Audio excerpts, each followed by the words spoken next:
Greetings, everyone. Hey, how you doing? It's Matt Sella here. And today is episode 4 of my mainstay Matt Sella podcast, and I'm joined here with a very special friend of mine. It's Cesar. Hey, how you doing, Cesar? Hey, Matt. Thanks for having me. Good to be here. It's good to have you here. And he's a good old friend of mine doing some art animation related stuff. Yep. He's a pretty talented dude, and I'm happy to have him on board. I'm happy to be here. And I figured today we talk about a whole bunch of cool stuff and all that. But first things first, I want to thank my viewers, especially for those who have been watching my DuckTales, the Duck Knight Returns review. Oh my God, Cesar. I did not expect that video to garner such views. Like all the previous episodes I've done with DuckTales reviewing the reboot series, they make about like 100 views or something, maybe a couple of likes and all that. This Darkwing Duck pilot review, as of right now, this is May 30th. Yeah. No, it's May 29th. It has like over 14,000 views. That's great. And I did not expect that much. Do you know why that one's performing so much better than the other ones? Honestly, I have no idea. It might be a lightning in the bottle situation. My guess is, because what I did differently with this episode is I actually put the name of the episode title in my review instead of calling it like season 2, episode 16 spoiler review. Right. Because I remember hearing somewhere, and I think I mentioned this to Mark before, where YouTube's algorithm is really bizarre. Like whenever you upload a video, you put in tags, which I guess helps search videos to come up. But I heard that's BS. And what you actually need to do is put in the keyword title in the actual video itself. And YouTube seems to favor that way more than just like sub-searching what are the tags of that video. Yeah, okay. Try that on your next one. I know, Test right? it out. Yeah. That and also it's Darkwing Duck. There are a lot of big fans. Yeah. So it was a trending topic. I put in the hashtags and everything. So yeah, I've been hoping for a Darkwing Duck return. Oh, and a lot of people are eager for it, and I think it's going to happen. You think they're going to make this Darkwing series? They should. I'd watch that. Like I said, like on the video itself, like there's like over like maybe like hundreds of comments. I'm not 100% sure. Yeah. Oh yeah, like over 100 comments. Sorry for that spike. And a lot of people are like, oh yeah, I'm super excited for this reboot. I can't wait for them to like maybe pitch this and pilot it. And my friend Mark and I are like, yeah, no, this fan reception is very positive. DuckTales, I don't know how much of the show you've seen, but they hint a lot at the Disney afternoon cartoon characters for like Tailspin, Goof Troops, and I think a little bit of Chip and Dale a little bit. I'm not too sure. But they are saying these worlds exist, and with the success of the MCU, I'm sorry, I'm just pointing at you. Yeah. With the success of the MCU, Disney might be looking at another expanded universe on their television streaming services. On Disney Plus? Possibly. Yeah. I don't know. It really all depends, but that would be a big selling point, I think, if they have a Darkwing Duck animated series for Disney Plus. Oh, yeah. Yeah. Because I know Mark said he's excited for the Mandalorian thing, but I told him, like, I'm not really a big Star Wars fan. But Disney Plus says like, oh, we're going to have a Darkwing Duck series on Disney Plus. Yeah. I'm on board. I'm 100% on board. I'm most likely going to get Disney Plus, but mostly for all their animation stuff. I'm hoping that they have all their old stuff too. I think so. They're like putting everything, even from the vault, on there. So yeah, like the classic cartoons. If they have that stuff up, that'll be great. I have some of them on like video and stuff, but it'd be good to have it anywhere you go, like on your phone, commuting, things like that. Yep. Stream it right on the PlayStation. But yeah, so I want to thank you all who have viewed that video. Thank you so much for your support. I really hope you consider checking out some of my other videos, including this main ship of podcasts that I do. I like to do it at least once a month, talking about what's happening in movie news, games, whatever. Talking about all that entertainment, fun stuff. But before I get into that, I do want to give a quick shout out. It's not really a shout out, but I guess more of a self-promo. For those who don't know, I am an artist, not just an animator. And if you go to my Patreon at patreon.com, I do like to post a lot of my personal art there. One of my most recent drawings that I made, which yes, technically it's kind of an old drawing because I did it like a couple weeks ago, was I finished Cuphead and I fell in love with this character called Callie Maria. Not sure if you heard of her. Yeah, I've played the game. Yeah. I've actually beat it, which was really it's a great game. It's a great game. The animation is great. A lot of fun. Everything's awesome. And I don't know if you know this about me, Cesar, but sometimes they ask a guy, what do you like on a woman? Up there or down there? And I tell them, like, yeah, that's great and all, but if a woman has a nice, good core, everything is good. Yeah. So when I saw Kelly Marie do that little belly dance hip thing, I fell in love. You're sold. And I was like, I got to draw her. So It looks great. I made this drawing. I really tried to simulate the grainy black and white thing. Mm-hmm. You did a good job. A little bit my style, a little chibi-ish like the cartoon. My only criticism, and I'm sorry, Cesar, I criticize myself all the time. That's good. I feel like even though she's kind of like arcing a little bit, I feel like I could have pushed her pose a little bit more. And I don't know if it's just because I did it in like a really thin portrait view, but I don't know. I feel like I think it looks good. I definitely want to draw her again more because, like I said, she's just a lot of fun. Yeah.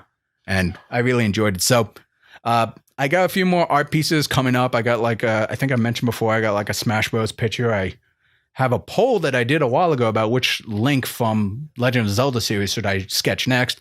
All that's going to be on Patreon, hopefully soon. It's been a very busy, hectic month. Still on that job hunt. Still trying to give myself some room to do things. I actually plan on doing another animation soon. I think I'm going to animatic, make the storyboards, all that, and probably start to post on my channel just to give people like context of like what I'm going to be doing. Yeah. So keep your eyes on that, folks. And one last thing I'll say for myself is I'm going to be doing a sketch stream this Friday. So it'll be the 31st, starting at noon Pacific for at least 3 hours. It's revolving around the mermaid event. And I'm not sure if you know exactly what that is, Cesar, but pretty much it's kind of like that 31 days of Halloween type thing. But Inktober, is it? Yeah, like the Inktober thing. But with May, it revolves around mer people. Right. And I have that weird background with that for those who know me. And I enjoy drawing them, but I just haven't had time to do the sketch a day thing. Because every time I try to come up with something, I'm like, this is garbage, or like, this is not interesting enough, or someone's done better. It's like, it's that. You still got to post all those. Yeah. As long as you do them every day, you'll get better. So, but I like doing streams where viewers can come in, suggest something they want me to draw. And with a mermaid wrapping up soon, I figured it might be a good opportunity to, do that. That's a good idea. Yeah. So keep your eye out for that. More information on my Patreon. I will be posting the Twitch stream there once I get that all set up, starting at noon Pacific time, going for at least 3 hours. It really depends on my schedule. And pop in, submit an idea, and hopefully you'll enjoy that. And I guess without further ado, we should probably jump into our first topic, eh, Cesar? Sounds good. So, moving on to topic number 1 is the box office of Memorial Day. More specifically, how well did the Aladdin reboot do? So, for those who don't know, in the US, we had Memorial Day weekend, which means instead of Sunday and Saturday, we get an additional day of Monday off. So it becomes like a 4-day weekend, which is kind of weird when you think about it. Do they count that in the for the movie gross and stuff? For box office wise, they usually count opening weekends starting with Friday, technically Thursday. The Thursday night ones when they have those early screenings and stuff. Yeah. They kind of include that in the Friday. It's really bizarre. But for the most part, it's those 3 days, Friday, Saturday, and Sunday. With Memorial Day, they decided to include it in the Memorial Day box office. But we do have the numbers here. But to kick things off here, Aladdin, Disney's Aladdin, the live action remake, during Memorial Day weekend, it grossed over $116 million at the box office domestically. I believe it's the domestic box office, not the worldwide one. And for those who want to know about the general 3-day numbers, I believe it made, hang on here, I'm trying to pull up the numbers here. It made over $90 million if you just want to count the 3-day weekends. So, for a lot of people, it made a little bit more money than people expected. Yeah, it seems like it did pretty well. Especially since the fact that there was a lot of controversy around the teaser trailers that first came out. Especially when we saw Will Smith as the genie. Yeah. A lot of people did not like the CGI. A lot of people are still kind of trying to, reject the idea that Robin Williams cannot be replaced. In the anime version, he was so iconic. So that character that's like, oh, Will Smith, like, no, come on, you insult him. And I mean, you couldn't really find anyone that was gonna match Robin Williams' performance, so they just had to go in different directions. Which, I mean, Will Smith is, I guess, I haven't seen the movie, so I don't know how he did, but it's totally different type of character than the Robin Williams, which I guess they had to do if they didn't want to like try to match Robin Williams' performance, right?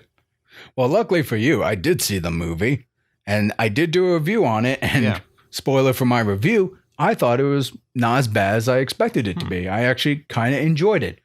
I didn't love it, but you know what's funny? I was listening right after I did my review and posted it. I started to watch a lot of Jeremy Johns, Chris Stuckman, you know, like the big name YouTube critic guys. And it's actually kind of funny. And once again, I'm in the minority.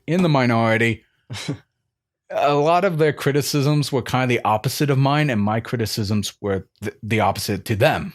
So their criticisms were stuff that you liked? Is that what you're saying? Yeah, pretty much. Okay. They didn't like what I liked, and I didn't like what they liked. So, like, that's interesting. A quick example of this is I said in my review, I didn't care much for Jasmine's new song, Speechless. Oh. Contextually to the story, it made sense, but it wasn't memorable to me. Did they have all the same songs as the original? They just added that one new one, or some new ones? Oh, they had most of them. They didn't have all of them. Okay. I don't. Maybe they had all of them. Jafar didn't sing it.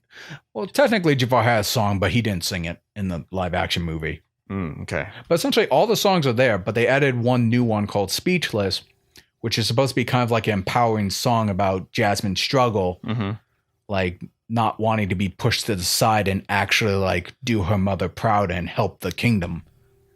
And again, it was a good song in context. It's just the melody didn't sound like anything like Alan Menken's work. Yeah, it just stood out because of the other ones, right? Yeah, like the way I described it is it reminded me a lot of the music from Frozen, specifically the Let It Go song, but not the actual melody of Let It Go, but the part building up to that verse that we all can't get out of our heads. Yeah, I know what you're talking about. Okay. It's very Broadway.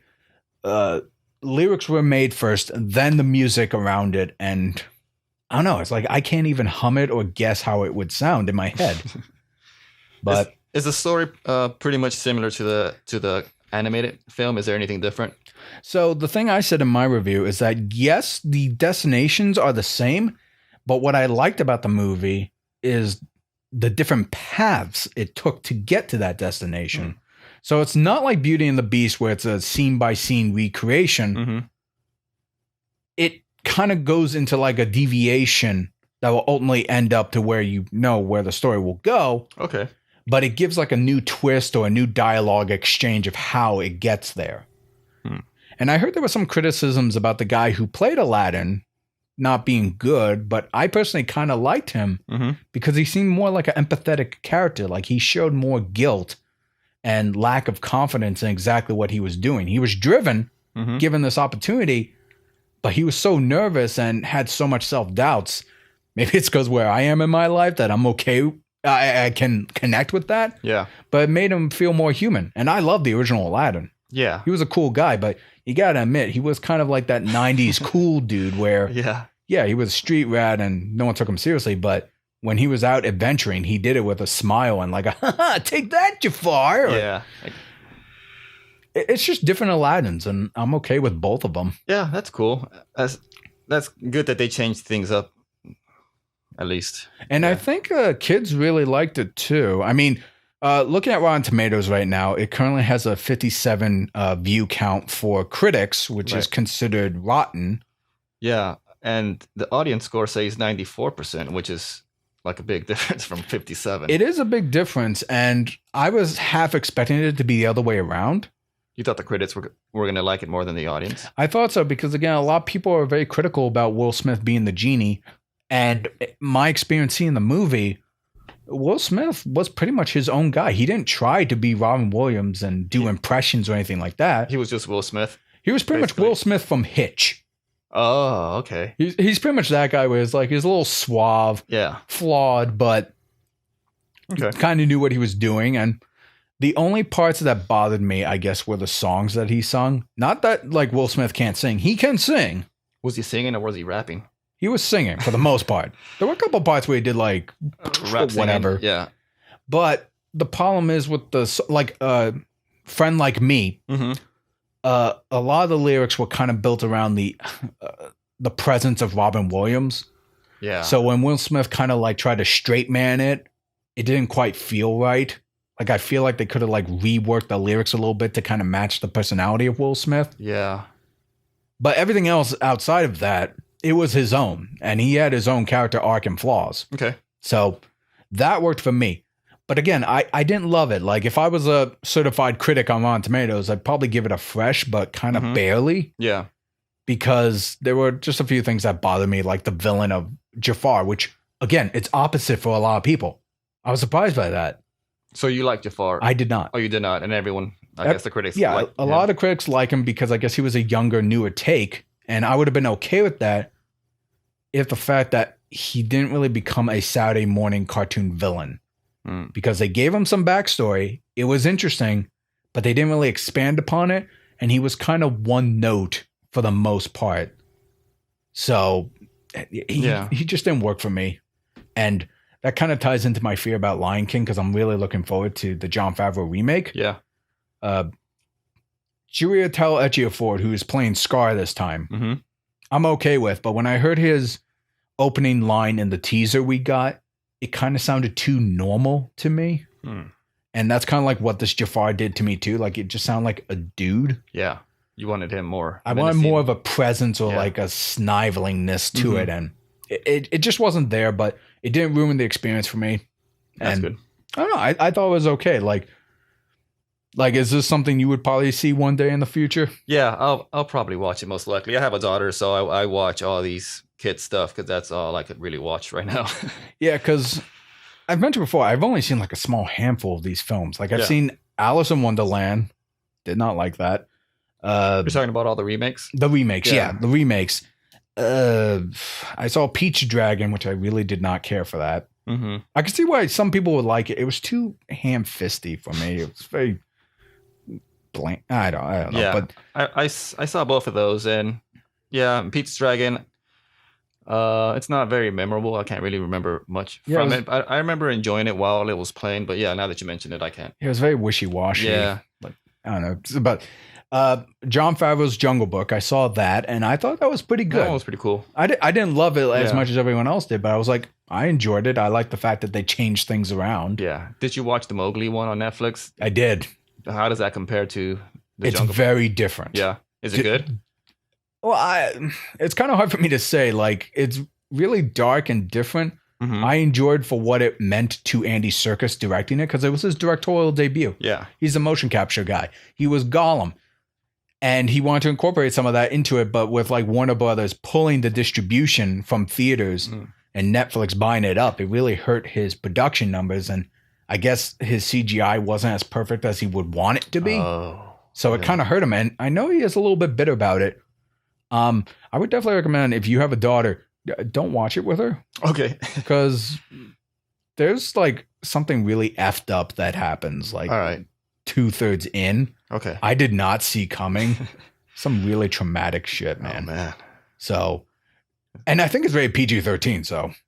Yeah, I think it said it was PG-13, so I was like, all right, maybe I'll watch it with her, so don't. No. Give it a couple more years and see where she stands on that. But anyway, last couple films I saw, the live actions, Beauty and the Beast. I think that's my least favorite of the 4 that I saw. Okay. Because it was pretty much just a scene by scene remake. Yeah. Didn't really add anything new.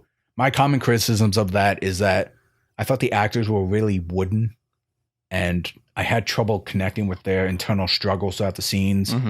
Like I remember, I say this a million times before. Remember in the animated version where Gaston was hanging from the castle in Beast's clutches? Yeah. And Gaston was like, no, please don't hurt me. And then you see like the look in Beast's eye where he kind of realized what he's doing. And decides to like pull him back in and just say, get out. Yeah. And you could see like the thought process in his head in the animated version. Live action one, no, it's like, I don't know if it's because of the CG limitation of the mocap or something, but you didn't really see him thinking. Yeah. That was my biggest complaint. Like, none of the characters looked like they were thinking. They were just kind of going with the script. So that's what bothered me about it. Okay. I know a lot of people who enjoyed it and loved it. Not going to take that away from them. Right. Just didn't work for me. And I think that was the 4. Yeah, right? Cinderella is another one that they made. I did not see Cinderella. I'm trying to think of if they made anything else. Well, I didn't see Maleficent. I'll tell you that much. Maleficent was one. That wasn't really a remake, but... kind of was. It was like a remake told in a different point of view. That's how they were pitching it. Yeah. Although I saw the trailer for the second Maleficent, and it looks like another retelling of the story again. Which is really bizarre. Or it might be a variation. I have no idea. Didn't see Dumbo. Oh, Dumbo, right. I almost saw Dumbo, but I'm glad I didn't. Yeah, I haven't heard good things about it, but... yeah, no, I mean, I think I've only seen 4. And now with Aladdin being there, it kind of goes neck and neck between that and Jungle Book for me. For your favorites? Yeah, because I was never a fan of Jungle Book, the animated movie, when I was a kid. I thought it was too dark and too slow. So when they made like the live action stuff, I was like, yeah, okay. I have no attachment, so whatever happens, happens. Yeah. And it was very enjoyable. I thought it was fun and made me trust Jon Favreau in making The Lion King. So yeah, I trust him on that. But I'm a big fan of Aladdin. I had fun with the remake. I still prefer the animated version, of course. Yeah. But it's pretty close to being up there to being entertaining enough for me. Okay, cool. But I'm not a big fan of these remakes anyway to begin with, so take with what I say for a grain of salt. Same here. Like, I think I just rather watch the animated film over the remake. But the new Lion King, I'm hoping it's not like the Beauty and the Beast, where it's just a shot for shot remake, because that's sort of what they made it seem like from the trailer, because they were just showing shots from the original. Yeah. Or maybe they just did that so that to sell it better, I guess. The way I described it to friends is that, well, I don't know why these pundits do this, but a lot of them describe it as a live action remake, where I'm like, no, this is a remaster. They pretty much they're animating this whole thing. There's no human characters. There's no real mocap there. It's just like really, really HD high definition animal reanimated, man. Yeah. I stick You're right. by It's pretty much that, like a remaster. When they remaster a video game, they just upgrade the graphics. Yeah, exactly. That's what I thought. It's a remaster. Doesn't take away from it. It still could be good. I will admit, I'm going to have some bias in favor of it because I'm a big fan of Hans Zimmer's score of the original. And just based off the trailer, I'm assuming he's coming back to score the film. Not the songs, but, well, maybe the songs. But the point is, I'm kind of excited to hear that rearranged, reamped soundtrack on the big screen again. Yeah. Because I used to listen. Cool. I used to listen to that soundtrack on repeat as a kid, so some of my bias might be there. Yeah, you're gonna have to watch it in IMAX with those super loud speakers. No, that'd be awesome. Although I will say one last thing I'll say on that before we move on to the next topic is I am actually kind of looking forward to the live action remake of Mulan. And I'm not sure if I'm being topical or controversial here or not, but I remember following it for a while, and based off what I heard about the director, like I believe they got a Chinese director to do it. Okay. And it's going to be a mostly Chinese cast or Asian cast. Okay. And they're going to refrain from using the musical songs, which some people are upset about, and I get it. It's like there's a lot of great songs from the original Mulan film, but it's very much going to be focusing on the war and the role Mulan is taking to risk her life to pose as a soldier in this war. Yeah. And the reason why I'm looking forward to it is because kind of talking about the backs of like Black Panther being a cool representation for like the black community of America to have more representation. Yeah. Asian American actors rarely get lead parts in Hollywood films these days. And with kind of like the push of like the found footage film Searching with John Cho, I think. Yeah. And things like that. I'm really hoping that this movie does really well, that American audiences become more comfortable with different forms of minorities taking lead roles. And it'll become a bigger opportunity for people to have chances to get roles like this. Yeah. I think that's a good thing. So that's what I'm hoping for. I mean, I understand people are like, oh no, why did they keep remaking all the live? I get that, and I respect that. But I feel like Mulan will have a really good opportunity to really open up doors for creative people in the Hollywood industry. Yeah, that's my opinion, anyway. Yeah, I think it's a good idea for them to not make it a musical, because it always.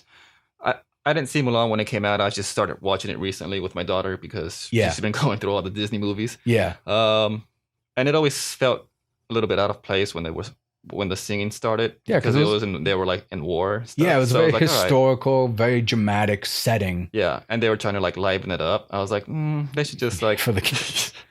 Yeah, no, like even with like all the parts where it's like after she like buried the Huns and they realize, oh, he's a she, and the dramatic tension there. It's like that's some like Lord of the Rings shit. Yeah, but I think it could be a good like dramatic movie. Well, I don't know if they would.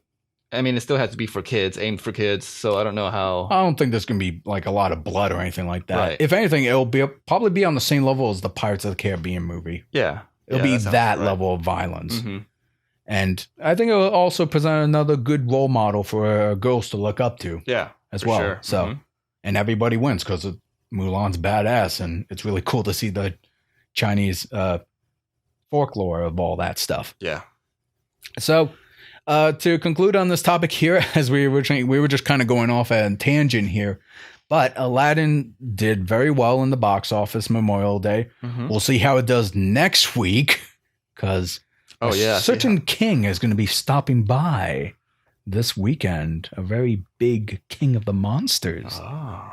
You think, yeah. And he might, because Aladdin took number 1 at the box office with number 2. It's John Wick, right? Yeah, John Wick, I believe 30 million. Yeah, 24 million for the 4-day weekend, it says here. Yeah. Then Avengers is still going pretty strong in 3rd place. Yeah, and Brightburn's number 4, right? 5. Number 5. Pikachu was 4. Pikachu was 4. Yeah. Brightburn 5. Which, by the way, I was going to see Brightburn, but then I heard it doesn't really act on the premise too much. That's out this weekend also. That one's going it came out last weekend. Oh, last weekend. And I was kind of looking forward to it, but then they didn't really. It's mostly just a horror film. That's what it looks like. It looks like a horror film with a superhero, like if Superman grew up evil.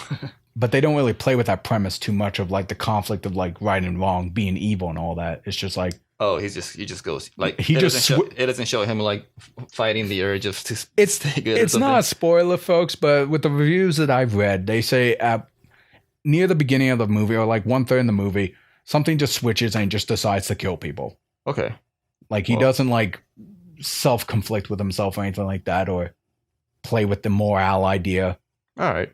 It just becomes a horror film, which I was like, damn. That's what I was expecting. Just a straight up horror film with a superhero. So I was hoping for something deeper. But I'm sure Aladdin will stick around, much like Pikachu, because I think a lot of films coming up, especially with Godzilla, Aladdin and Pikachu, I think is like the only real family friendly films that are going to be out. Yeah. And you got to have that counter programming. So I think Aladdin will be fine. I don't know how much of a drop off it will have next week. I'm going to guess maybe 60% ish, because it's got pretty good word of mouth, at least with the audiences. Yeah. But we shall see. Yeah. Godzilla will probably take first, I would think. What's coming out with, what's coming up against Godzilla? Do you know? Nothing that I could think of. Because I would have to check, because there's a couple of movies coming out in June, but I'm not 100% too sure.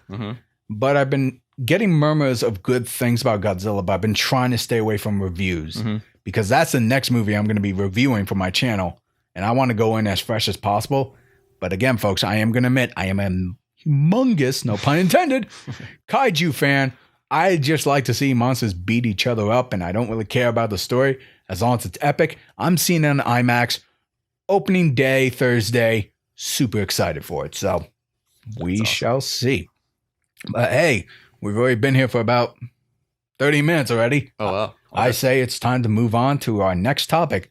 And this is topic number 2, which I normally like to leave for guests to present an idea, conversation, whatever it may be.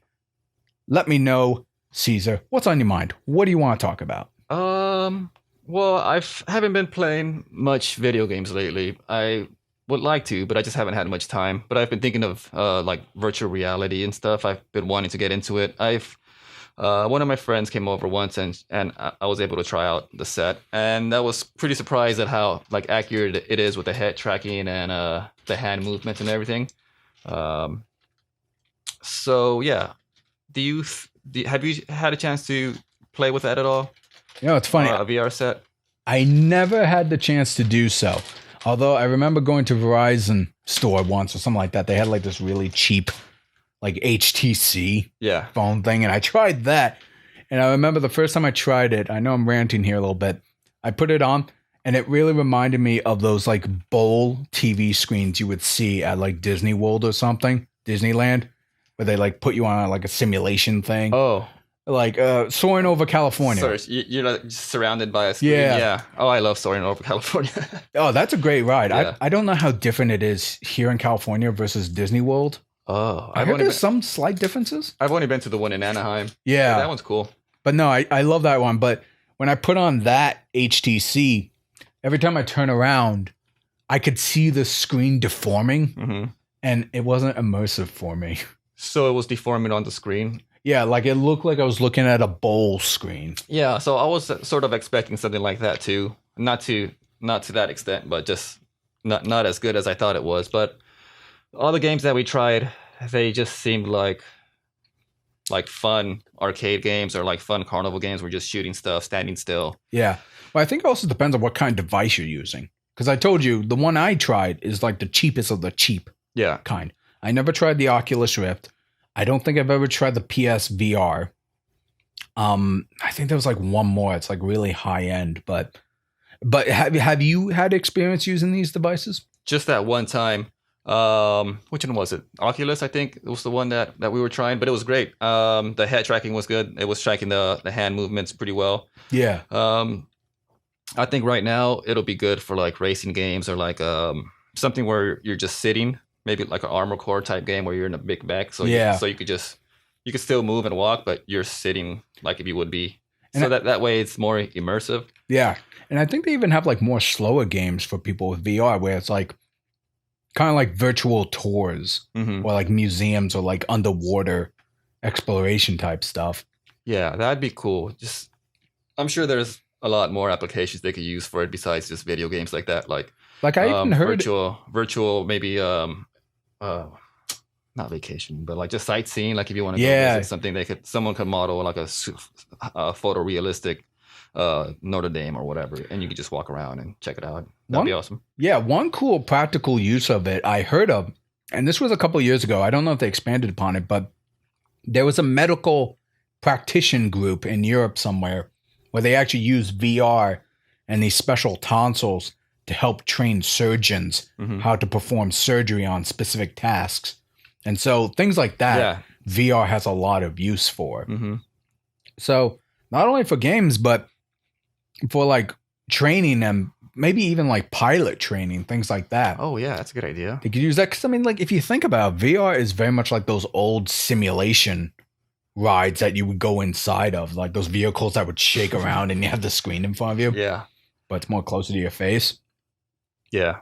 No, I think there's a lot of cool opportunities to be had there. I mean, I even heard, and I think these were just rumors, I can't confirm this, but PS5, they want to continue going down that route with VR. I think do you think that's going to be like the future? Like once the technology gets really good and it gets really cheap, do you think it's going to replace like monitors? Like everyone's just going to have just VR headsets, and then there's going to be like new types of animations, movies, like the new media is just going to be, you're just going to be immersed in it now, right? Like if you're watching a movie, I've been actually thinking about that. Like if I were to make a movie in VR, like how would I set that up? 'Cause it'll be totally different rules than if you were just making a short, because you don't have the cinematography and stuff that you could frame shots, and then you also have to call the attention of whoever's wearing the VR set to like where you want your action happening. So there's like a key part of your story happening behind the guy.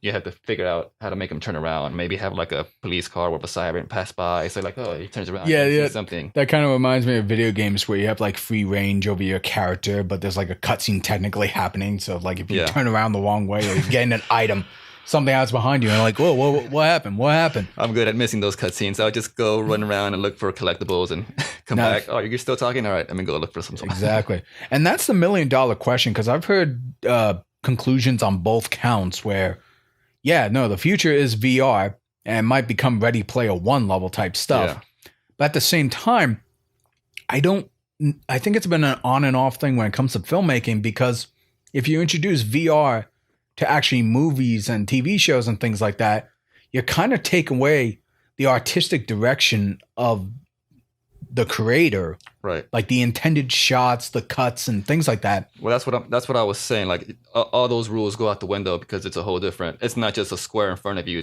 You're just yeah.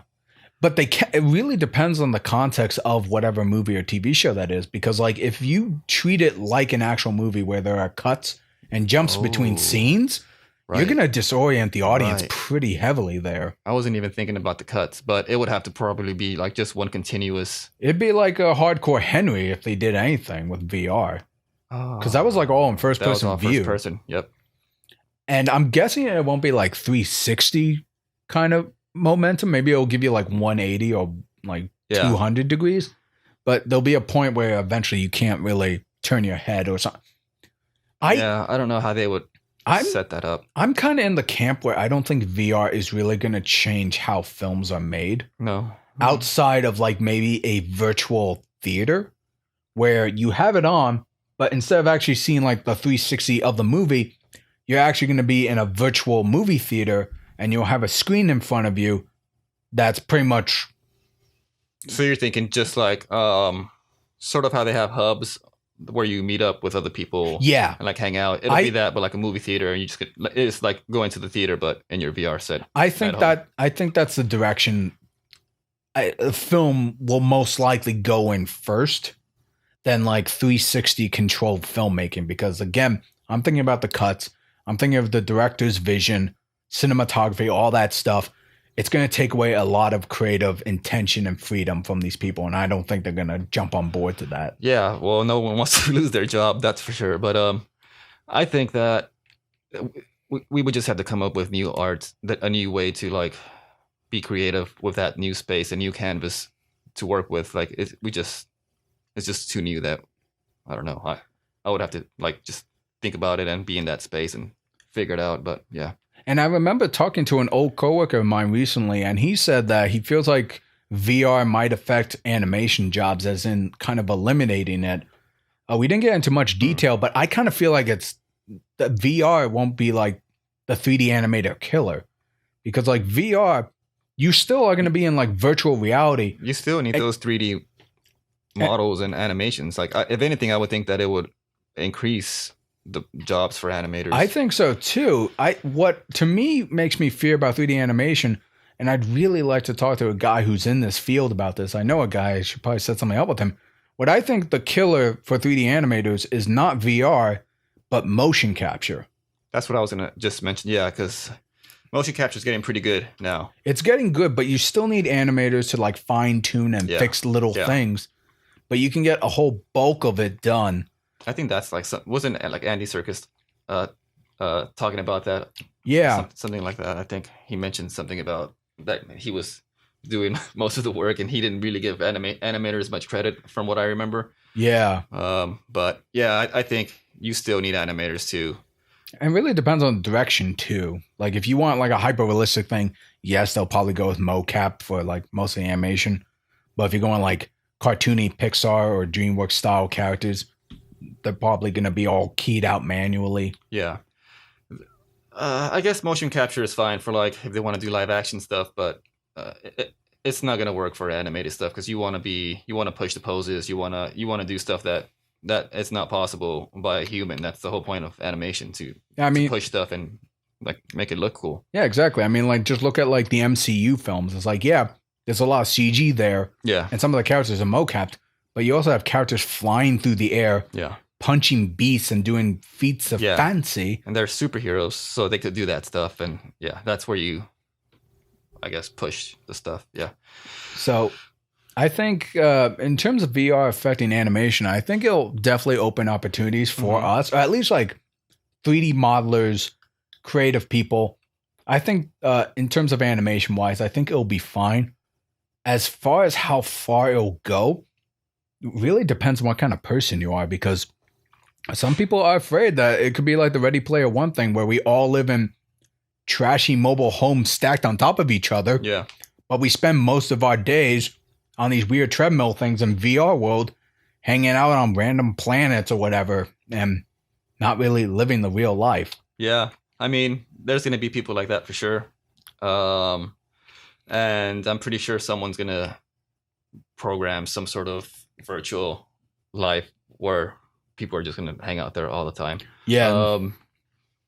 Do you think it'll ever get to like a Matrix type place?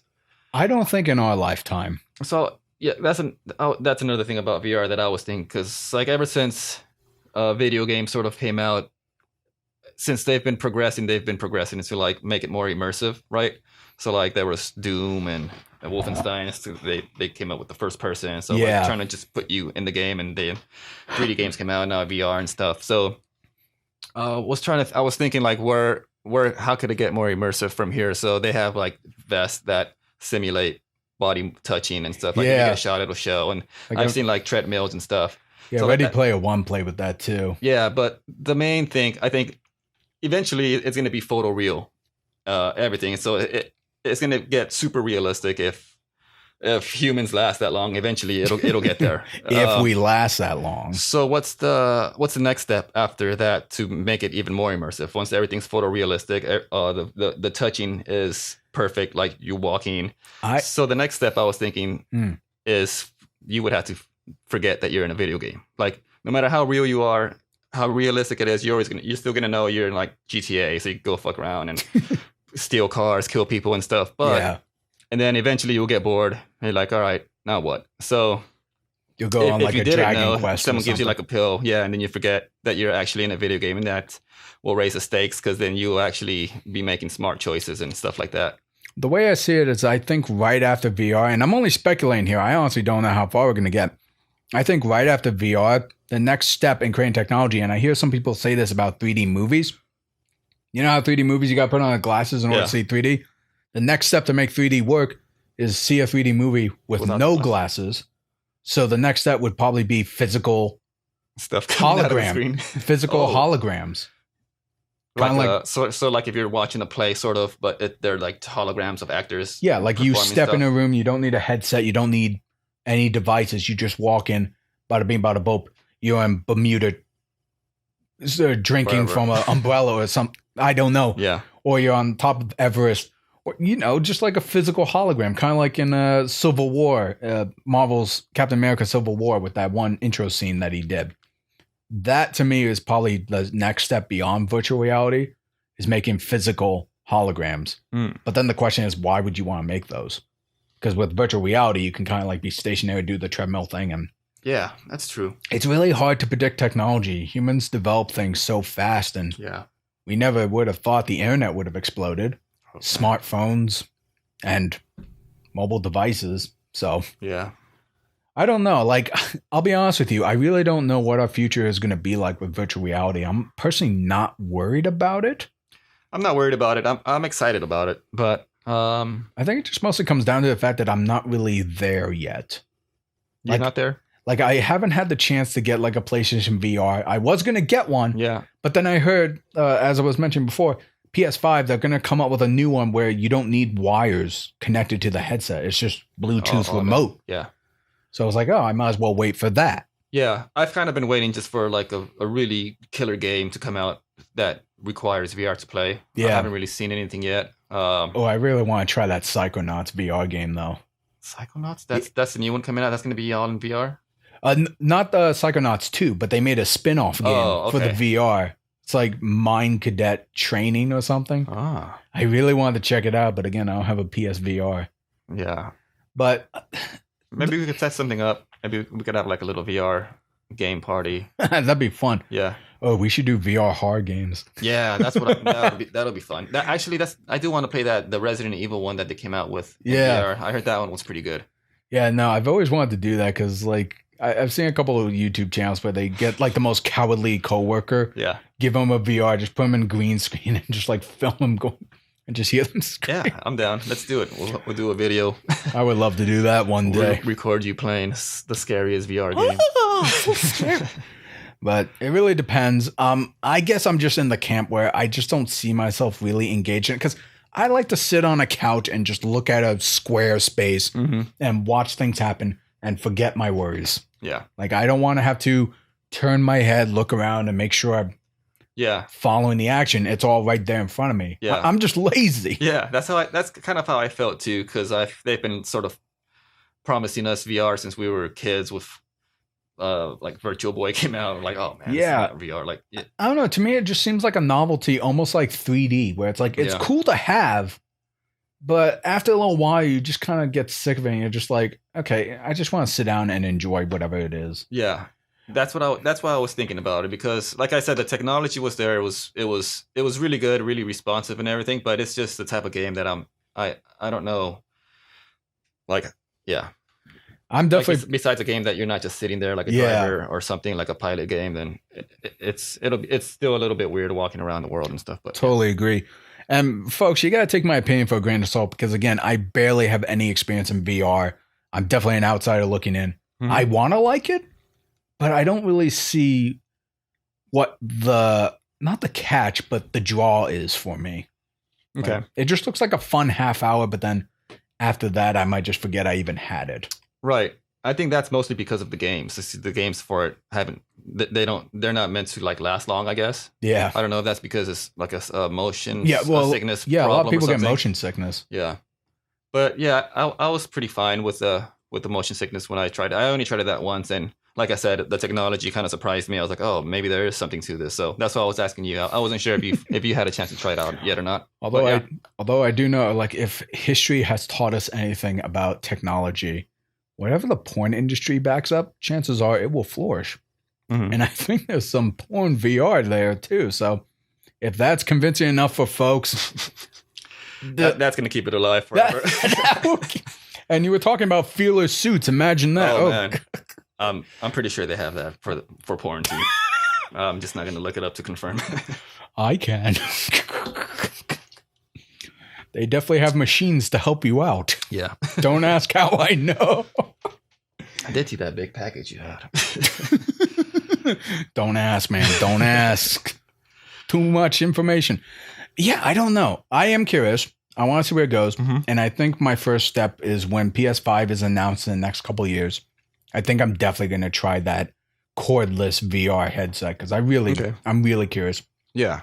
And same here. There's already one game I want to play.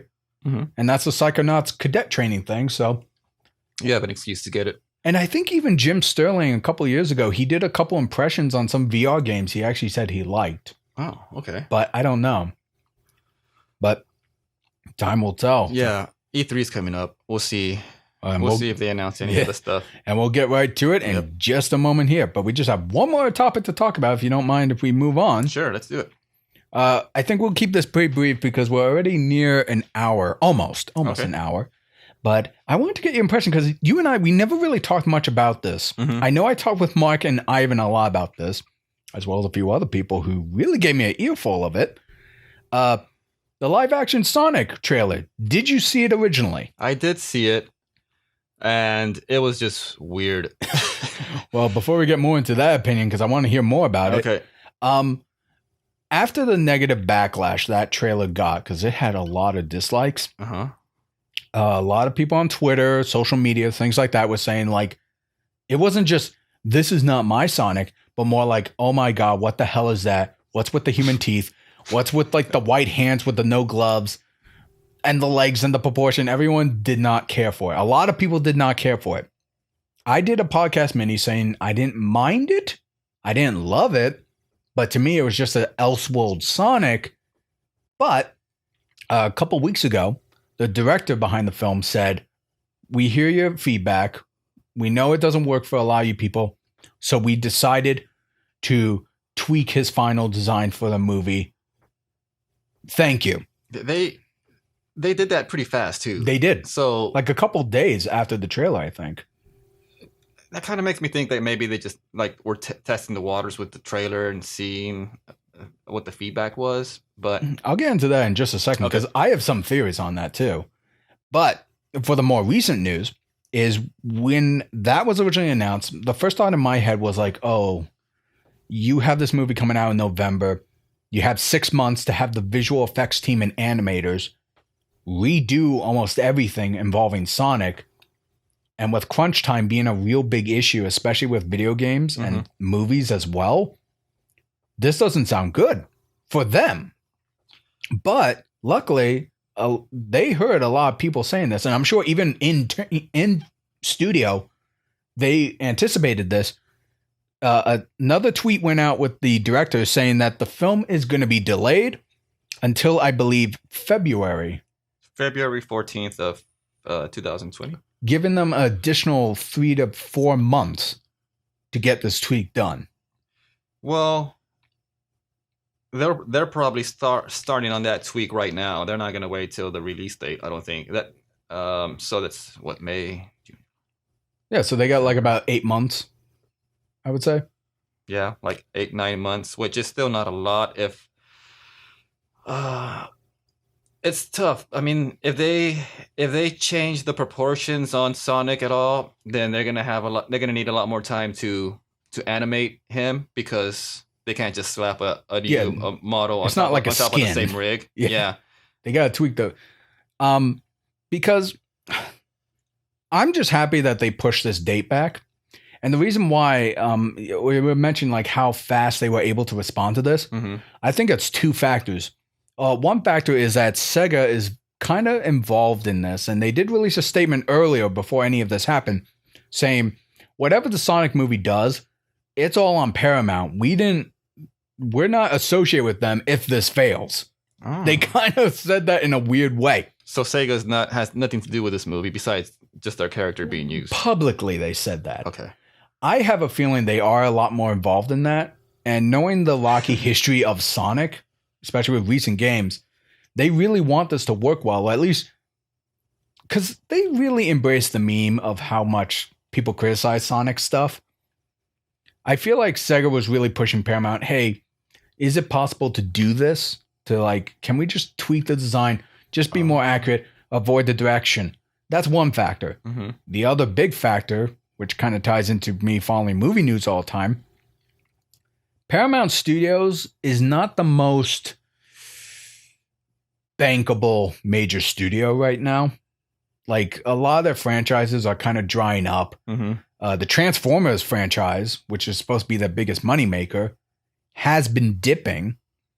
And I think is Fast and the Furious Universal? They're Universal, yeah. Okay, so no.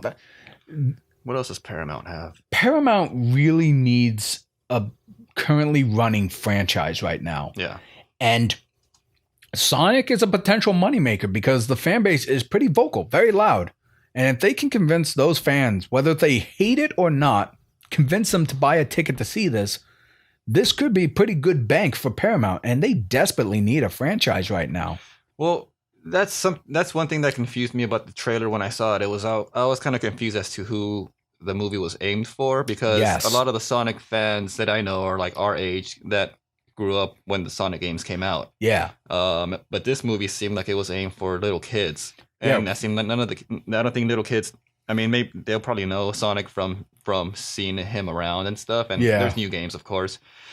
But the main Sonic love is all with like people that are already kind of grown up. Yeah. So it's like, are you trying to appeal to the nostalgia of guys our age or kids? And it was a very confusing trailer. Like, I'll admit that much. I'm not going to say the story looks good. Yeah, I was going to say that I don't know if that delay is going to help much, because the movie itself just didn't look good. Like, none of the jokes were landing. Everything, it just looked bad, and the design was like just part of the rest of the bad package. You know? It was kind of generic. Yeah, so looking. I don't think it's going to help it. I mean, maybe a little bit. People are going to think that they tried to fix it or something, but.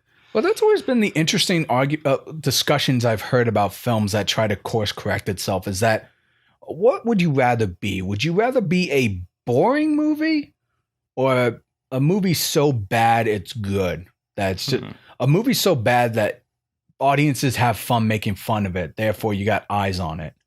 Because that kind of crossed my mind when I thought about the Solo movie, the Star Wars story, is I didn't really care for Solo that much. Again, not a big Star Wars fan. Yeah. I personally found it very boring, but I often wondered to myself, what if Kathleen Kennedy actually let Phil Lord and Chris Miller make that Solo movie? Make it like the Ace Ventura that everyone was afraid of?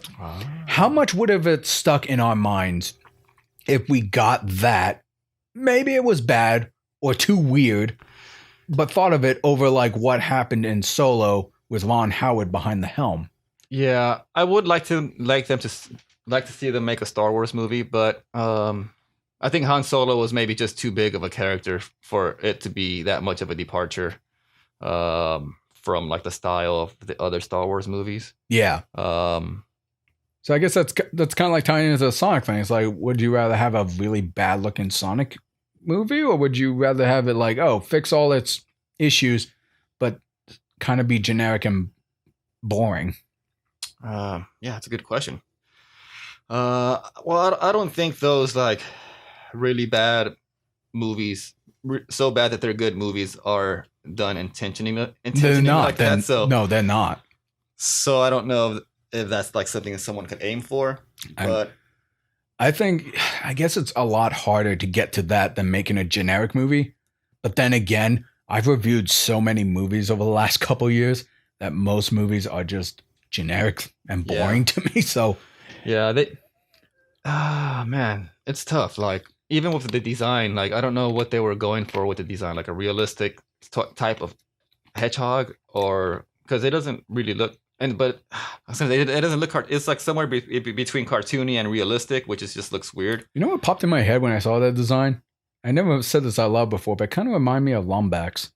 Lombax? From Ratchet and Clank. Oh, yeah. Because I remember originally Ratchet and Clank, when he first came out, he was very stylized, but as he went on, he kind of became a little bit more realistically proportioned, like more proportional eyes, and like he had human-like teeth. I wonder if that's because of the technology and they were able to make like the models better. Yeah, and stuff. I mean, Ratchet looks fine. He looks fine in his games. I'm just saying, like, I don't know why that popped in my head. Yeah, but so yeah, Paramount has Terminator franchise. Yeah, and that's really on the rocks too. Yeah, and Mission Impossible, which also is is ending. That's the exception. Yeah, that's doing really good. Yeah, Mission Impossibles are doing well. Tom Cruise is getting old, though. I don't know how many more. I know how many more stunts he has in him. People are like, please, Tom, just stop. Yeah, Bumblebee was actually really good, though. I did see that at home. With I my heard daughter. Good things. Yeah, it was cool. It just didn't do well. It didn't do well because of box the office. Bad taste of the other movies, I guess. Yeah, damn you. And that what sucks about. I'm sorry if I'm getting off topic here a little bit. What sucks about that is a lot of critics love Bumblebee. Yeah. But then Paramount's like, oh, no one went to it because it wasn't Bay enough. We're going to try to go back to the Michael Bay thing again. No. Did they say that? Yeah. Oh, man. They've made I would have gone to the theater if they did something else like Bumblebee. Yeah. I mean, because, it was, the designs looked like, I was never into the cartoons when I was younger. But this one had the designs of the original cartoons, even like the other Transformers. It took place. It was like a... It didn't take place in the present. I forgot what year it was, but it was cool to see that. I think it was like shit. I don't remember, but I remember it was a good movie. Yeah. They should just continue with the direction that one was going instead of going back to Bay. But with the statement that I just told you, what Paramount said, you can kind of get why Paramount would do this all of a sudden. Yeah. Because they really need something. Yeah, Sonic should have just been an animated movie to begin with, I think. Oh, yeah. I think a lot of us agree with that. And I remember before even all the changes or the whatever they announced we're going to make, a lot of people were making memes saying that Jim Carrey's Dr. Robotnik's back is hurting because he has to carry the movie now. Because a lot of people liked how he looked at the very, very end when he actually had the bald head and the mustache. I don't mind him as Dr. Robotnik. It's just I just don't think he had like any material to work with. Yeah, he doesn't, because I mean, Dr. Eggman is not that compelling of a villain. He's just evil for the sake of being evil. Yeah. At least in my perspective. I don't know. Sonic fans out there, you're like, well, actually, he's a very tragic character if you think about it. Just think of all those dialogue scenes he had with those abusive robots he did, or what, I don't know. I don't follow Sonic. There's like these weird robots that follow him. I don't. Oh no, yeah, I'm not familiar with the Sonic lore either. But it's interesting. You mentioned we don't know what this movie's aimed for. I think it's mostly aimed towards us because a lot of people say that Jim Carrey came back and he's pretty much Ace Ventura, roughly around the same time we played Sonic games. It just felt really weird. Yeah, it did feel weird. Because I remember that one shot where Sonic like jumped out of the moving vehicle to destroy one of his robots.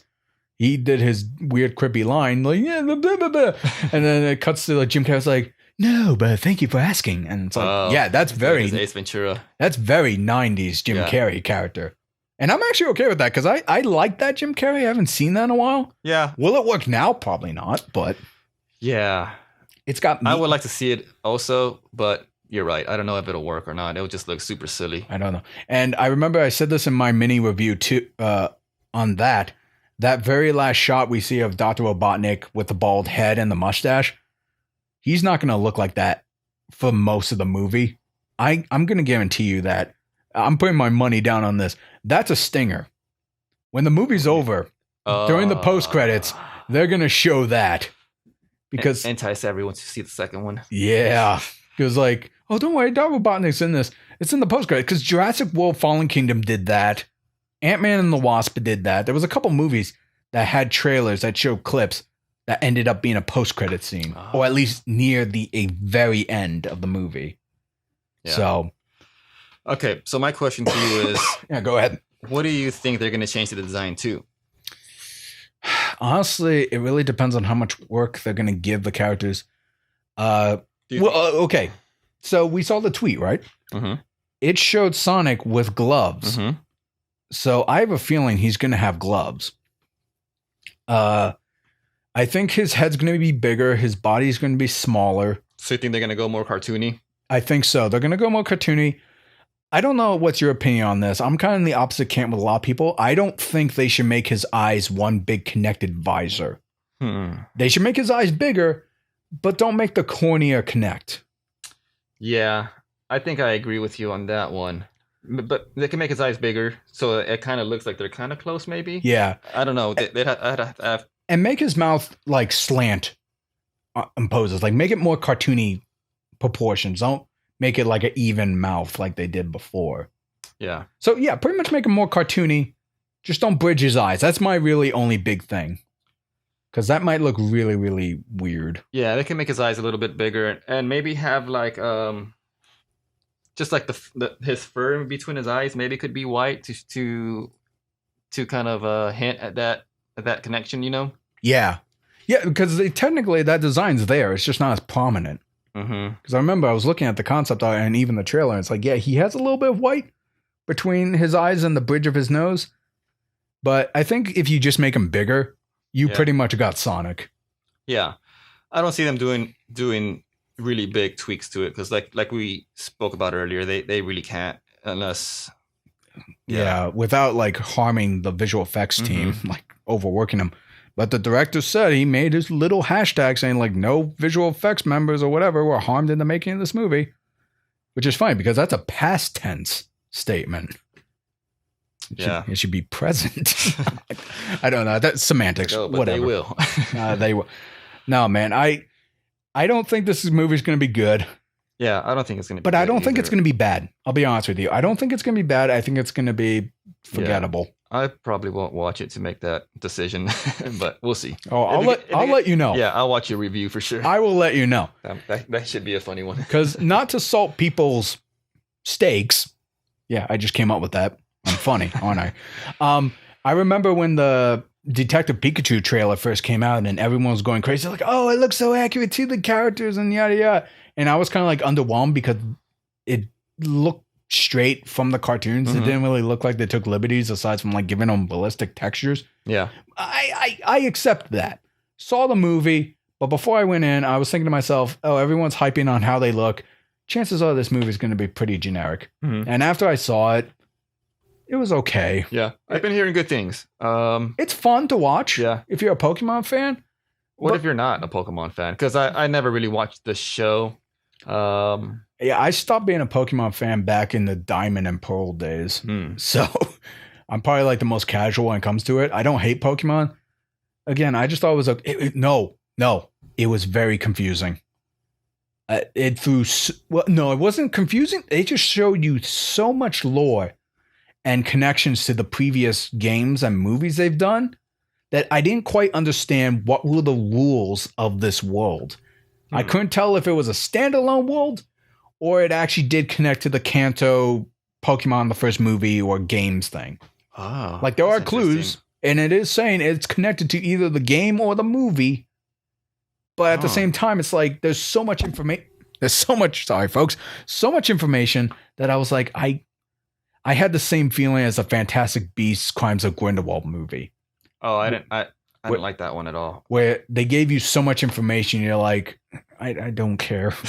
Yeah, I just don't care. Okay, I did want to watch it, but now I think you'll enjoy it. Yeah, I don't know anything about Pokemon, but like I said, I like watching the movies with my daughter, and that seems like one. She knows about Pokemon for some reason. We've never seen it together, but maybe her kids at school or preschool. Friends and talking about it, I guess. Yeah, no, I think your kids will like it. Okay. Kid will like it for sure. But again, I don't think it'll be like one of those nostalgic, like, oh, it's actually a good movie at the same time. So, but anyway, as far as Sonic goes, I have a feeling it's just going to be just okay. Yeah. But that's just me with movies. I'd rather have my expectations leveled. Mm-hmm. So if it surprises me, great. If it doesn't, oh well, I'm not going to be like severely disappointed. Yeah. Because believe me, I've gone into movies saying like, oh, this is going to be awesome. It sucked. Now I feel shitty. Yeah. I try to like not to go into movies with high expectations. It's tough sometimes when something's like really hyped up, but yeah. Yeah, it's tough, man. But either way, you think it's probably a good thing they pushed it back? Or you think it's not going to make much I don't think it's going to make much of a difference. Like, that's fair. Like, I don't think the design's going to change much. I don't think the movie itself, with the jokes and the stuff that, like I said, even if the design looked good on the trailer, the movie still looked bad. Yeah, because that's the funny thing. They didn't say they were doing reshoots. Yeah. They didn't say that. They just said they're just changing the Sonic design, which... So if the trailer's story didn't grab you, chances are it's probably not. No. They're just going to make it look good, I guess. I'm going to try to make it look good. Make it look acceptable. I don't know. I have a little bit of hope. I'll say that much. But we shall see. Yeah. All right, folks. Well, I was going to say, I just feel bad for Sonic because... Oh, poor Sonic. Yeah. He needs something good. Well, I don't know. Maybe he will one day.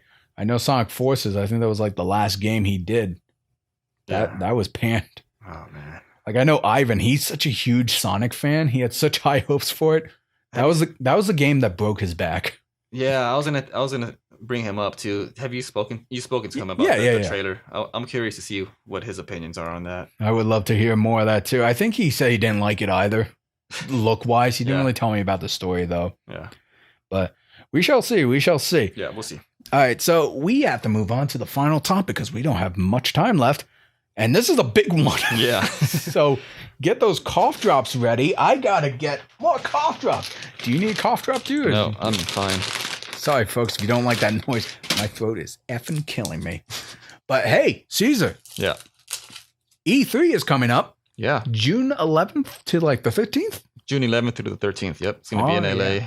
So I figured we'd take this time to talk about what we might be expecting there. Not so much like what's confirmed or anything like that, but looking at some of the announced showcases going on. Anything that might suit your fancy? Not really. The only game that I'm really looking forward to is Cyberpunk. Yeah. I was kind of trying to think of what else I'm really looking forward to, but nothing that's been announced yet. Well, let me give you a couple examples of what will be announced as far as I know. I am looking forward to E3 just to like to hear all the announcements. I'm curious to see how much VR is going to play into the E3 this year too. I definitely think that'll be in the tech field. Yeah. But as far as games concerned, it seems like we might be getting a first look at EA's Star Wars Jedi Fallen Order, which we did get a trailer, I think, couple months ago. Yeah, it was just cinematic from what I remember. There was no gameplay or anything. Yeah, and it looked pretty cool. It looked interesting, yeah.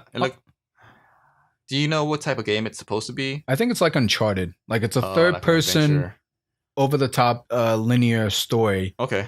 which is ironically hilarious because of how much EA is really pushing live services and multiplayer games. Yeah. But you could go Jim Sterling for that. But I am interested. Just my only personal stigma right now, or whatever you want to call it, is it's EA. Yeah. I personally don't trust them. I haven't bought an EA game in over 10 years. The last one I think I bought, okay, that's a semi-lie. 7 years or 8 years. Last one I bought, technically, was a Burnout. Oh, that was a fun one. Something like that. I think I have it on PS4. I can't really see from here, but I remember when I first got the PS4, Amazon was doing a promo where if you buy 2 games, you'll get one of the selected for free. Okay. And I got one of the Burnout games.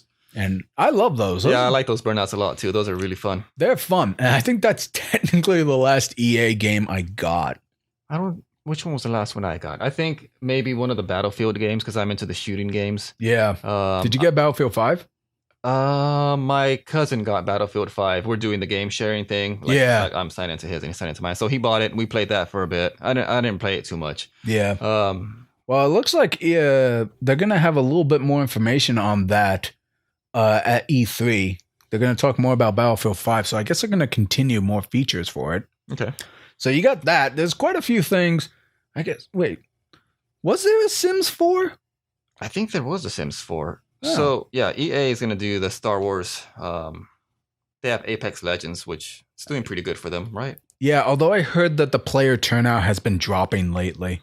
I think it's because their events are not as gravitating as it could have been.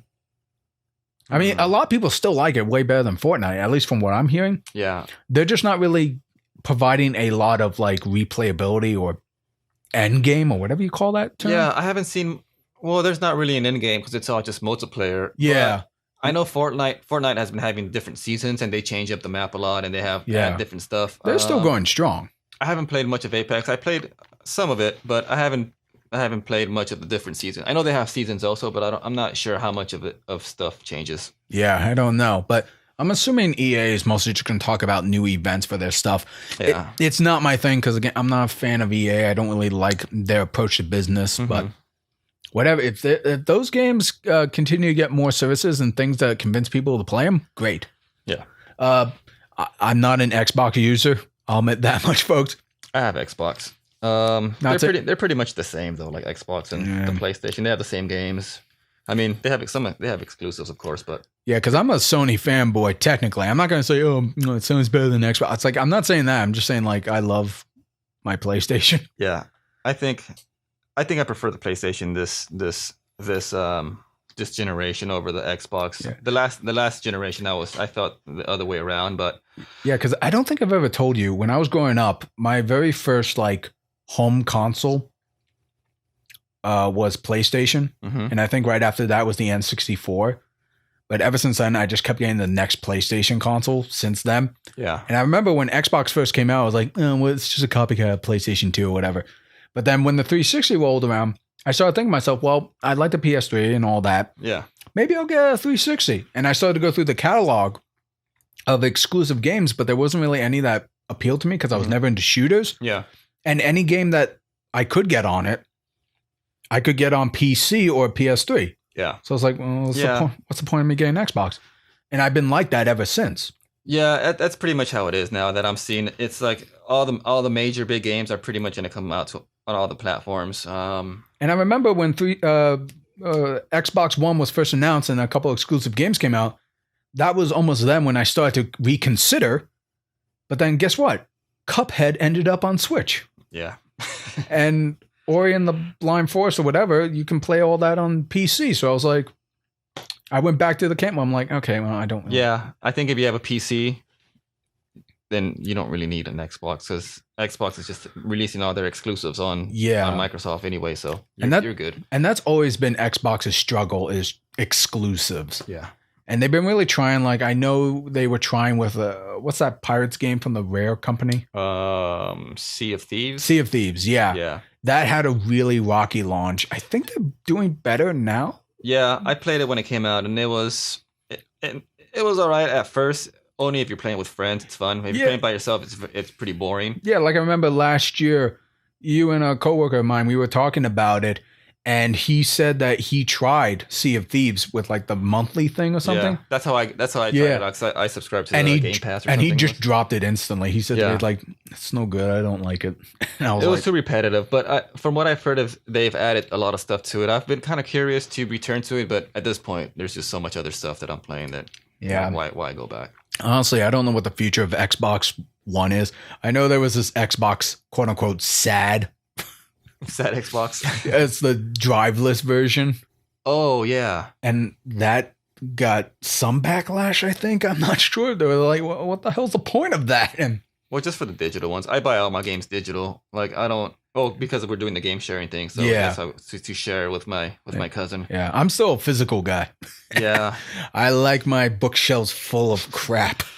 Oh So man, look at my collect. I know. I need to save space. That's the only reason I've been going digital with my movies and with my games. Oh, yeah, I have a bunch of like comic books and art books that are filling up my shelves right now. But once you make the room and have it, it's like a beautiful museum. I know. I used to have bookshelves full of DVDs. Yeah, believe me. I know. I kind of miss just pulling them out. Like, well, what do I want to watch today? Pull something out. Like I remember when I was a kid, I used to get a $20 allowance almost every other week.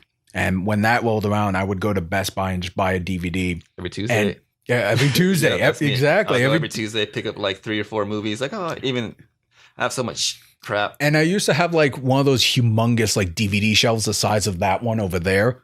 And it's just full of DVDs. Yeah.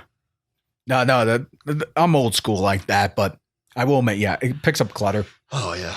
But as far as the Xbox go, I really don't have anything to anticipate. Me neither. Do you think we might get any announcements on the next console design or specs? Maybe.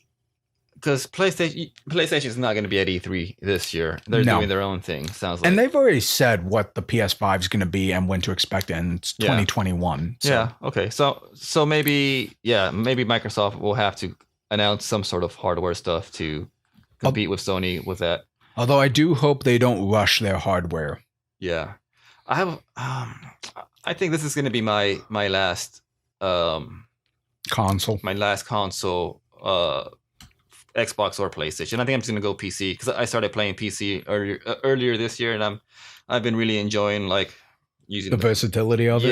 Yeah. And pretty much all the games are available on PC that are on the consoles, and I can use the controller, and it's very easy to hook up my laptop to my TV now. So yeah. So I think in the future I'm just gonna go with a laptop and a Switch or like whatever Nintendo has. Oh yeah, no, Switch has been amazing. Yeah. But yeah, no, I mean, I really don't know. I'm still old school, so I prefer consoles, but we shall see what happens with Xbox. I really don't know. I'm not the guy to go to. It kind of sounds like, from what I've been reading, that Microsoft is trying to turn the Xbox more into a PC anyway. Yeah. So it's like, I'm just going to go with the PC. Like, yeah, you might as well at that point. Unless they announce something like really innovative that I need the Xbox for.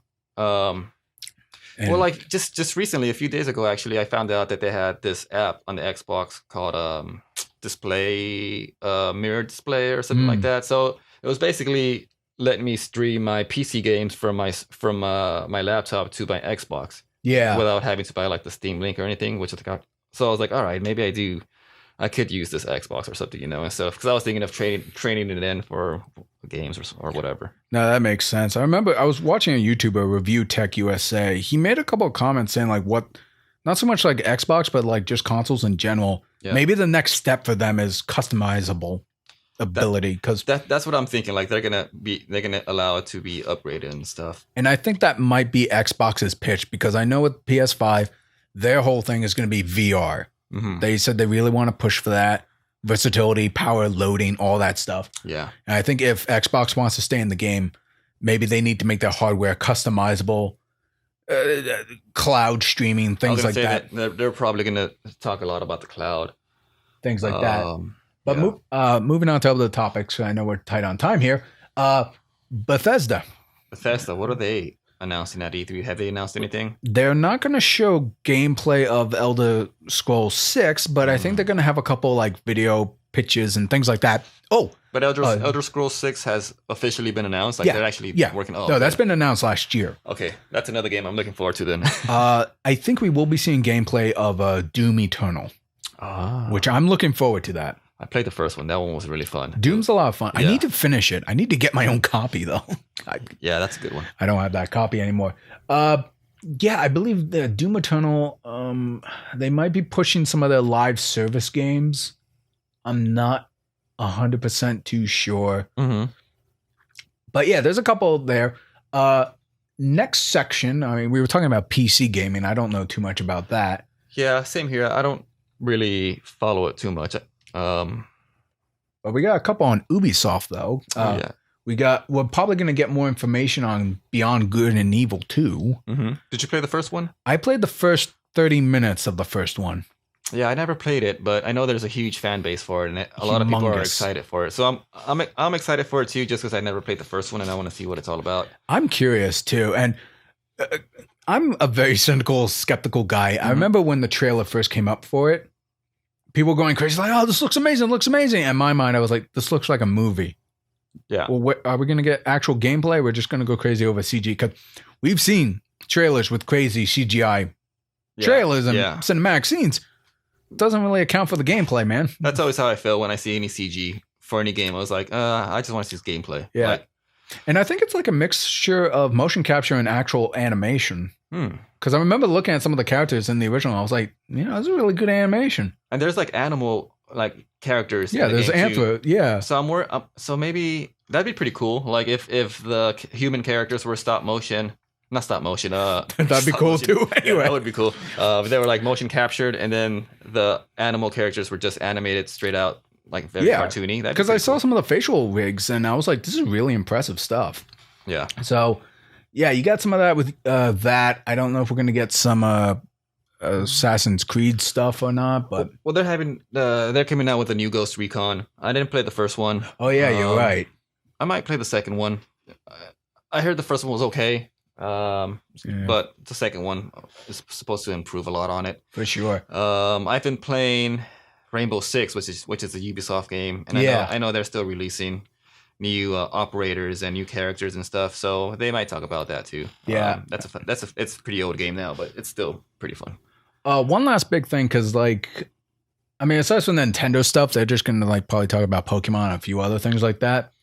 But Square Enix, whatever you want to call it. Yeah. I'm actually kind of excited about it. Not so much for the original Final Fantasy VII remake, because honestly, I don't care about that. Mm-hmm. It is cool to see some of the upgrades and all that. Yeah.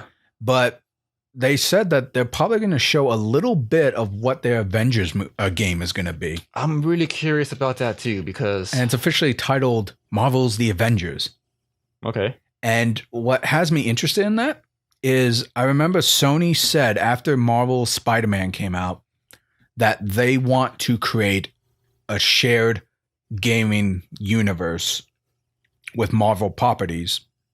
A shared gaming universe. And if you played Spider-Man, Avengers Tower is in the game. Yeah. As well as Stephen Strange's what do you call the building? I know which one you're talking Praetorium? about. Something. Sanctum. Yeah, Sanctum Sanctorum. Yeah, Sanctum Sanctorum. And I'm curious, they haven't confirmed this yet, but I'm wondering if whoever's heading the gaming division, I'm wondering if they're going to play the role of Kevin Feige. And bear with me on this. Studios are kind of like the directors, and they're going to commission different studios. Yeah. And cool. Make references to each other, but still be able to do their own vision. So you have Insomniac handling Spider-Man, but congruently you also have Square Enix doing the Avengers. Right. And maybe you'll get a couple other smaller studios to make spin-offs, but it's all part of one big universe. That's pretty cool, I guess, but I don't know if that's really needed in a video game. They could just tell a really cool Avengers story. Yeah. Well, no, they will. I think it's going to be a good standalone Avenger story. Right. But I'm just curious to see how much of it was going to tie into Spider-Man, if at all. Oh, I see. So you're thinking that's the universe they're talking about. Yeah.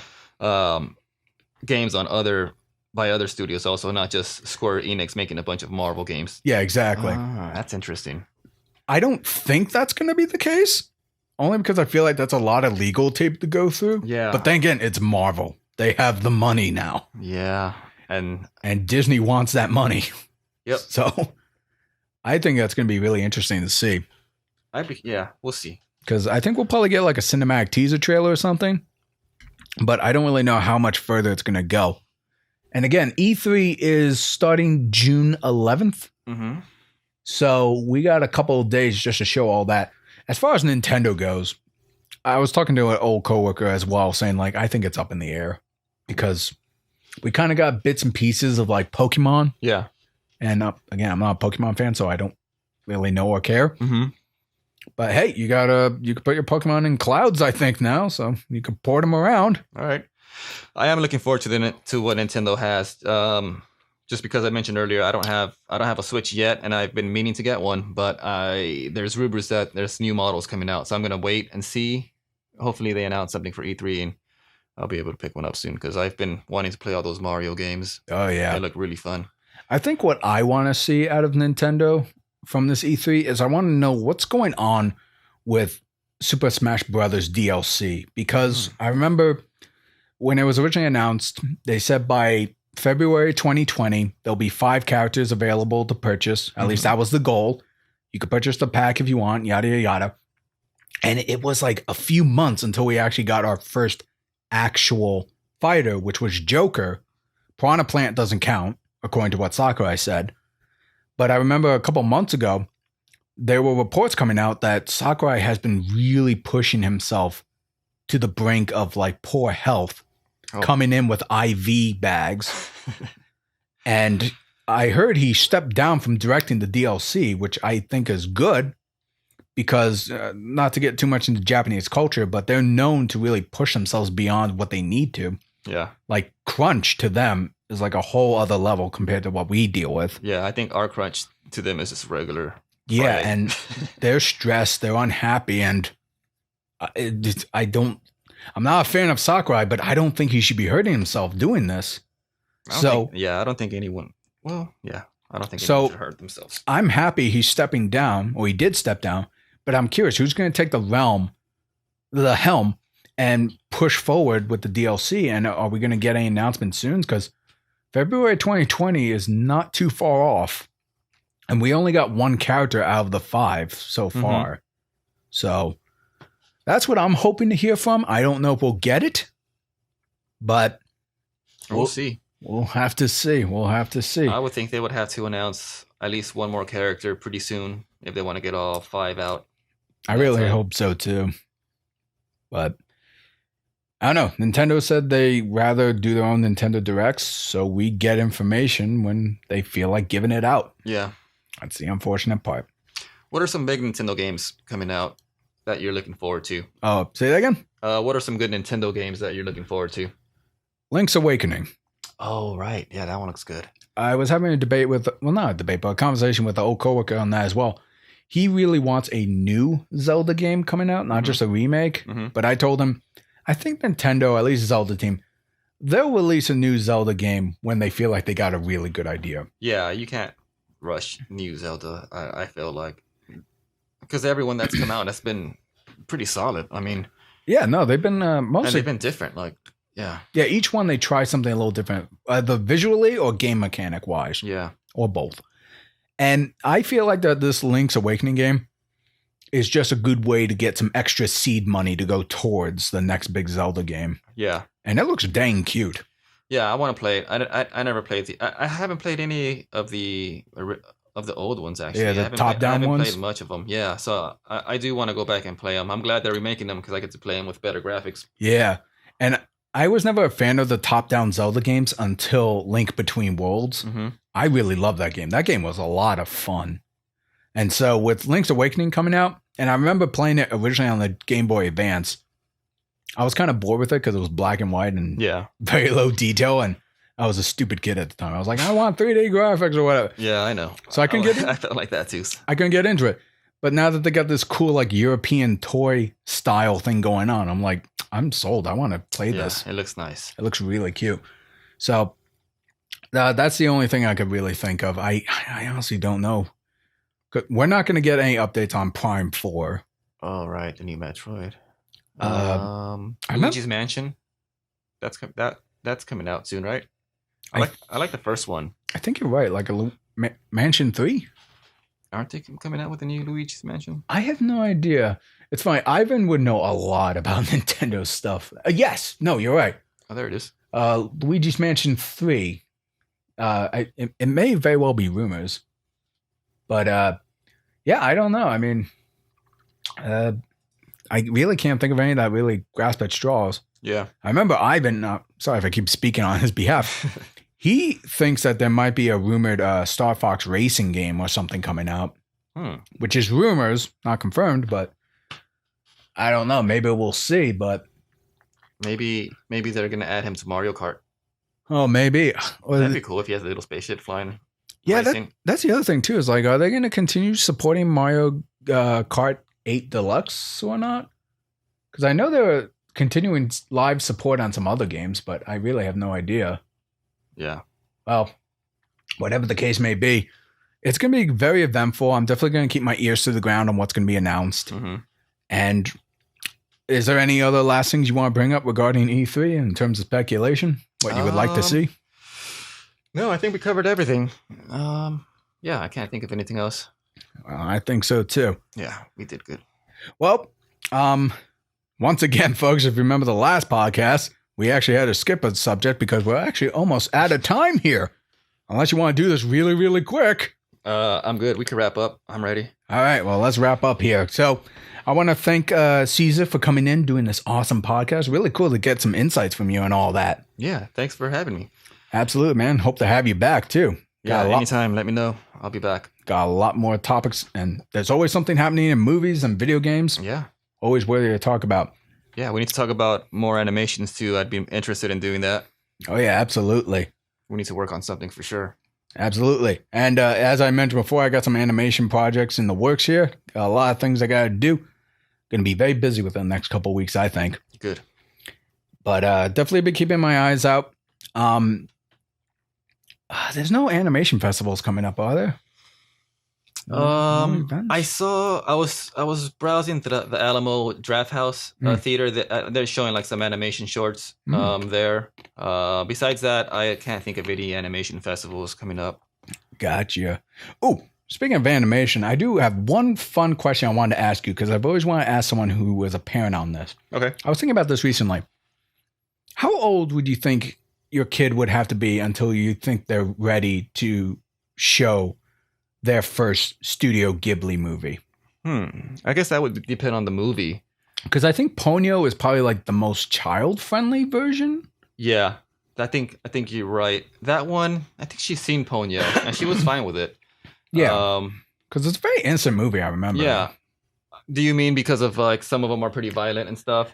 So I remember watching Princess Mononoke. Yeah, and they had like the arrows and stuff or shooting. Yeah, that's like, very teen. That's very teen. Yeah. I'm thinking like, because I was looking back at my childhood a bit, and I remember I was a big fan of My Neighbor Totoro. Yeah.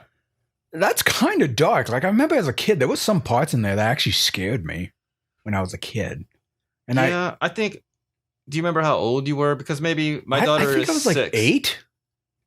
Maybe 7. I don't remember. Because I saw the Fox dub. I haven't seen the Fox one, but I think My Neighbor Totoro will be pretty safe for kids, maybe. Yeah, because my sister, she has pretty young kids as well, and I often wonder myself, like, how old would you have to be to like see Ponyo and then start seeing like Spirited Away or My Neighbor Totoro? Although I think Spirited Away is pretty darker than Totoro.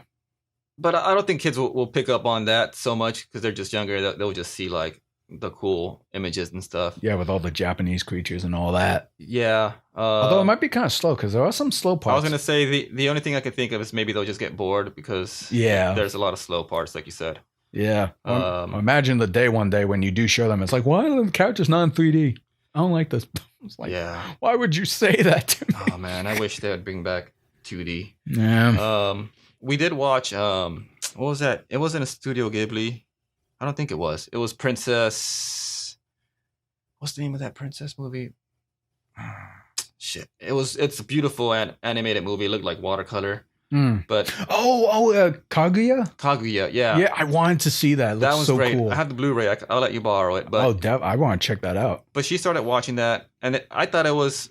I thought it would have been slow. I was enjoying it. I was enjoying the movie. But, yeah. But there was like slow parts. But my daughter seemed like she was into it. Yeah. I guess it's just maybe the themes. Like what about maybe she could watch Ariete or whatever. Which one is that? It's based off that English novel about like the little people, kind of like the borrowers. Oh, we did see that one too. Yeah. Yeah. Because I think that's kid friendly. Yeah, like whenever I would show her those type of movies, she gets into them. She'll get bored at parts. Maybe not as bored as she would get. I mean, she'll still get bored in regular like Pixar stuff. Yeah. Sometimes when the adult things happen with but talking. I think it happens more in Studio Ghibli films. I think so too, because it's got that artistic like pause to it.